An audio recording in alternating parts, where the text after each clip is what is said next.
वह सच्चा चंदन होता है, और परहित में जो खुद मिट जाए उसका अभिनंदन।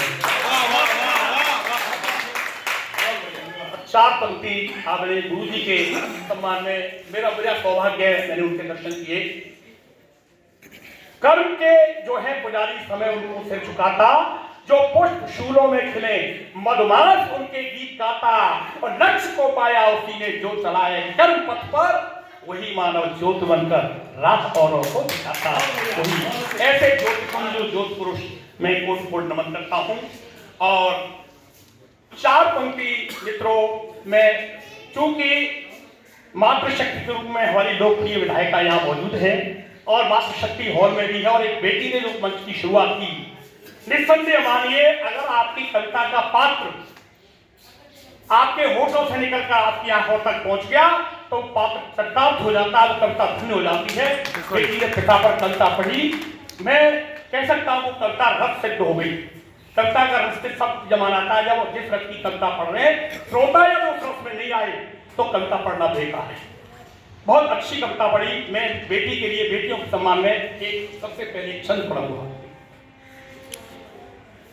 पग पग कंटक चुभन को सहन कर, काटो भरी राह को बुहारती है बेटियां, और घर वार परिवार भार को बहन कर, दोनों कुल भार को उतारती है बेटियां। कि संकटों में यमराज से भी जंग ठान कर, बड़ा बड़ा संकट निवारती है बेटियां, और हमको रहे क्यों मार, जीने का दो अधिकार, आज भी क्यों गर्व से पुकारती है।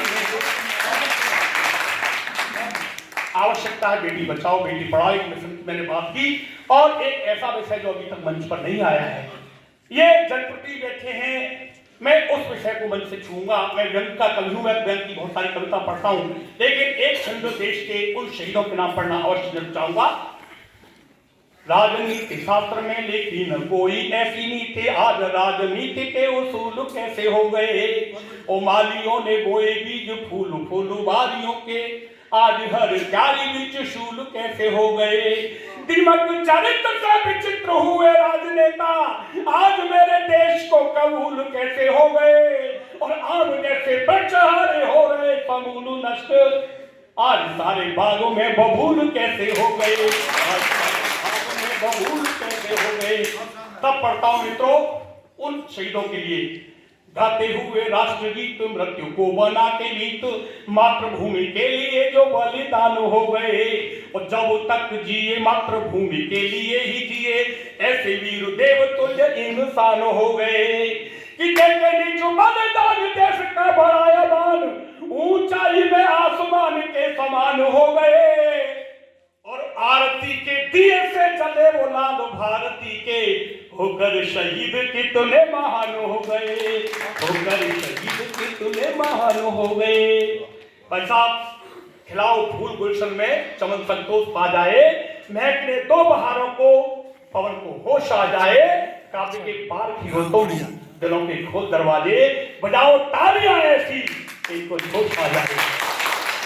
मेरा अनुज छोटा भाई कौशिक जी बहुत बढ़िया से संचालन कर रहे हैं, मैं बहुत बहुत बधाई देता हूं, मुझे बहुत बहुत खुशी हुई। पहले ज्ञानी जी कह रहे आप संचालन करना, लेकिन मुझे एक कविता में इसलिए पढ़ूंगा कि संगतियों की वो विषय अभी मंच पर नहीं आया है, यद्यपि बहुत सारे विषय हैं। एक मैं क्योंकि व्यंग का कवि हूं, एक प्रतीकों के माध्यम से एक छोटा सा व्यंग आप देखिए।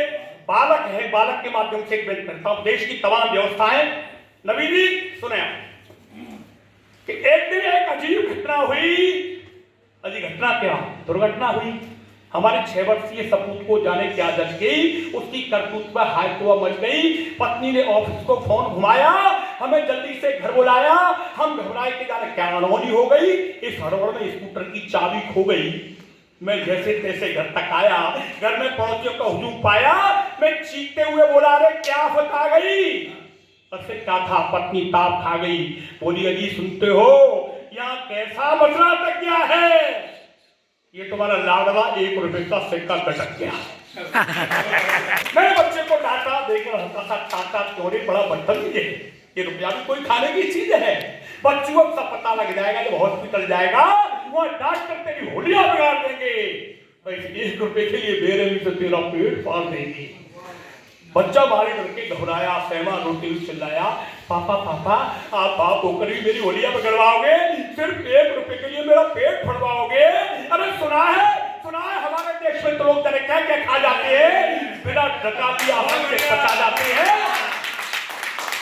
हमारे देश में तो लोग जाने क्या खा जाते हैं, बिना डकाती आसानी से पचा जाते हैं। कोई खाद, कोई चारा, कोई सीमेंट, कोई गारा, यहाँ तक के लोग कफन तक खा जाते हैं। पापा फिर उनका पेट क्यों नहीं बढ़वाते? तालियां यहाँ होनी चाहिए थी, गलत जगह बताइए। यहाँ तक के लोग कफन तक खा जाते हैं, पापा फिर उनका पेट क्यों नहीं बढ़वाते हैं? अरे पापा ये तो वही पुराना किस्सा है, हर सरकारी काम में खाने का सबका अपना अपना हिस्सा है। लोग तो बड़ी बड़ी सड़कें पुल तक खा जाते हैं, बिना लवण भात का चूर के आसानी से पचा जाते हैं। उनका पेट फाड़ना तो दूर, उन्हें तो कोई हाथ तक नहीं लगाता है। और ये डॉक्टर मेरा पेट सिर्फ इसलिए फाड़ेंगे, ये डॉक्टर मेरा पेट सिर्फ इसलिए फाड़ेंगे क्योंकि आपका गरीबी से नाता है। अरे पापा पेट फड़वाना है तो गद्दारों का फड़वाओ, जो अन्य इस देश का खाते हैं, सौदे वाली दुश्मन से करते हैं, देश की अस्मिता बेचकर मुद्रा से जेब भरते हैं। और पापा पेट फड़वाना है तो उन शिक्षकों को बुलवाइए, नवीन जोरों मत मानिए। चलिए आपको वहां में देखते हैं। पेट फड़वाना है तो उन डॉक्टरों को ही बुलवाइए जो रुपया खाने के लिए नस्तर चूटियों से कोमल अंगों को फाड़ देते हैं, जन्म से पहले ही कन्या भ्रूणों को बेरहमी से मार। और पापा पेट फड़वाना है तो उन शिक्षकों को बुलवाइए जो इस पर को बदनाम कर रहे हैं, सरकारी तनख्वाह लेकर ट्यूशन के नाम पर छात्रों का शोषण कर और पापा जो अच्छे अच्छों की उलिया बिगाड़ते हैं, देखते हैं आप और पुलिस वालों को कैसे पेट फाड़ते हैं। भैया जी जो अच्छे अच्छों की उलिया बिगाड़ते हैं, देखते हैं आप और पुलिस वालों को कैसे पेट फाड़ते हैं। पापा इस देश में एक कौम और भी है, अधिकारी और बाबू, जिनके हालात में बेकाबू, पेट फाड़ने का वे उन्हें भी दिखाइए जिन्हें हर फाइल पर वजन चाहिए।